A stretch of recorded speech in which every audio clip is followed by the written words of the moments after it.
One of the best-known spy gadgets used in films and television shows was the Bell Textron rocket belt.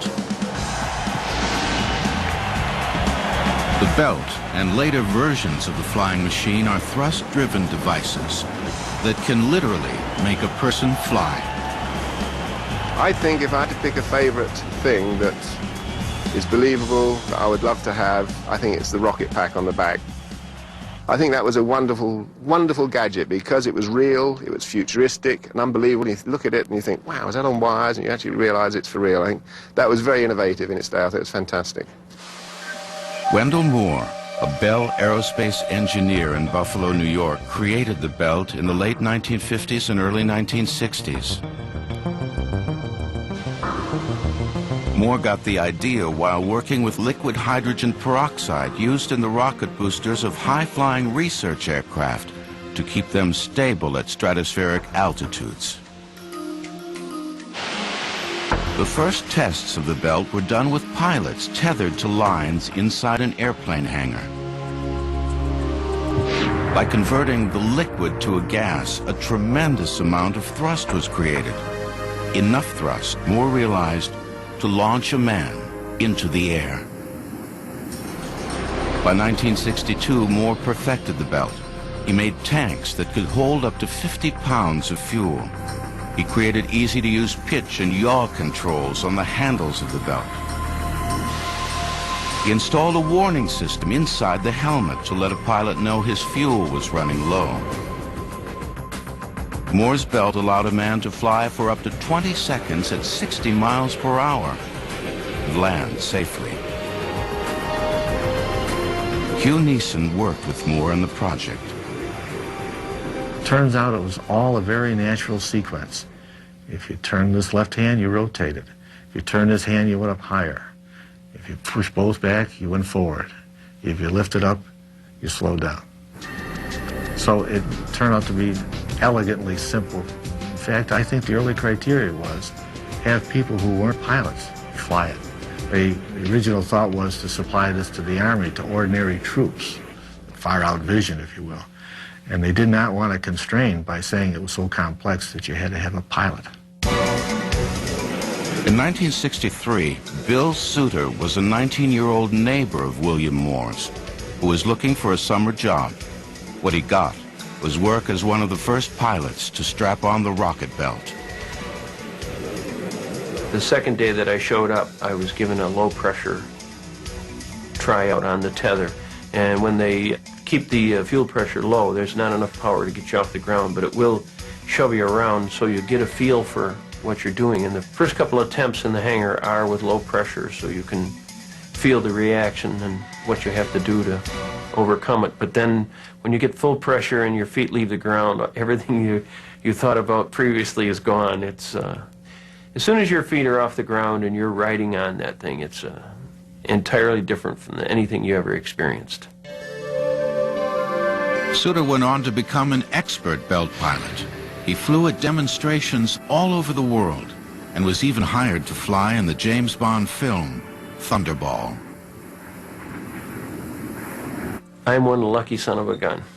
I was lucky that Wendell hired me, and I was lucky I made it to all those 40-some foreign countries and all over the world, met some incredible people. It was an experience of a lifetime, I guess, that went on for 30-some years. At a private airfield outside of Dallas, Texas, today's version of James Bond's rocket belt takes to the skies. A company called Powerhouse Productions owns the belt, the only one in existence that still flies. Powerhouse owner Kenny Gibson has flown the belt hundreds of times in exhibitions all over the world, from television shows to the Super Bowl.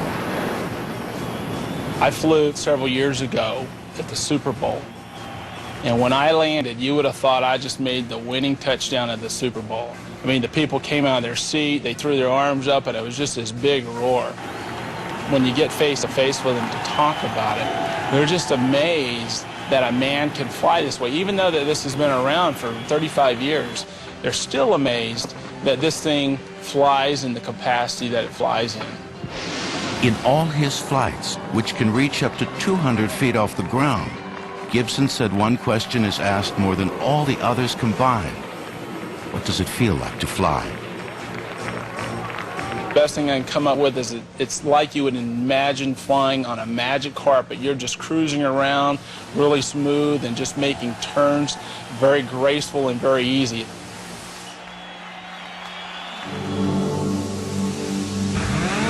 After 2 decades of flying the Belt throughout the world at venues big and small, Kinney has retired.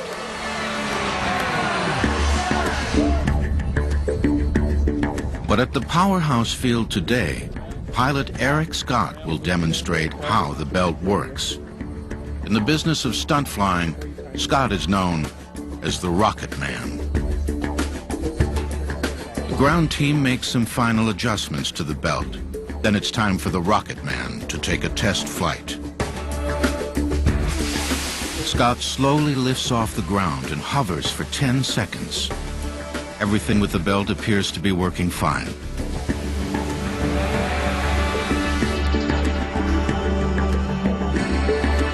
After refueling, Scott is ready to take to the skies.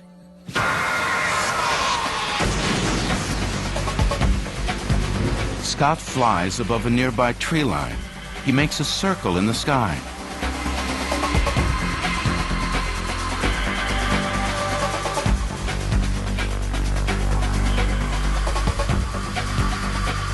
And lands at the same spot from where he took off.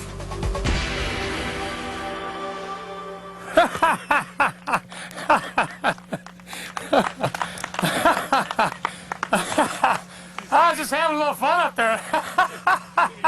I didn't see it. Oh, that's kind of fun. Yeah, it was smooth. It was nice. Good job. What's the time on Thanks, everybody. Hey, good job. I love you guys. 28 seconds. Beautiful. 28. Flight. Beautiful. Perfect. Even though they've seen it hundreds of times, every flight for the Powerhouse crew is still special. You can't explain the feeling. It's like a dream that's reality. It's just one of those wonderful, hard to explain feelings that everybody probably wishes they could have the opportunity to do.